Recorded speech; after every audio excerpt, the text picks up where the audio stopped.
Facebook breach is just the latest to affect people in Virginia, and as it turns out, it might be a sign of a bigger problem. A new report found Virginia is one of the most vulnerable states in the country when it comes to hacks. 13 News Now anchor Philip Townsend explains why and what you can do to protect your information. Every 39 seconds, someone becomes the victim of a cyber attack. Cybercrimes quickly becoming the greatest threat to every person, place, and thing in the world as more viruses are launched than ever before. And here in Virginia, alarming numbers. A recent report by Enigma Software lists the Commonwealth as one of the most infected places in the country. Third, in fact, behind Washington and New Hampshire.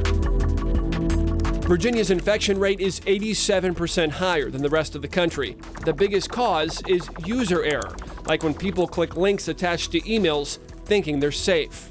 Now, if applications are opening up on their own or your computer seems to be working much slower than usual, you may be infected by malware. Here's what you can do.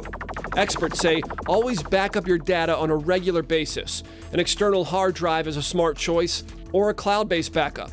Either way, set your computer to automatically back up your files as often as possible. You also want to install system updates on your computer as soon as they're available. Putting them off makes your computer more vulnerable to the newest types of attacks.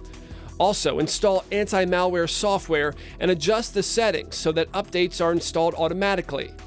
And finally, a critical step, watch out for links in emails, even when you think they're from someone you know. Hackers can mimic a familiar email address by adjusting one or two letters.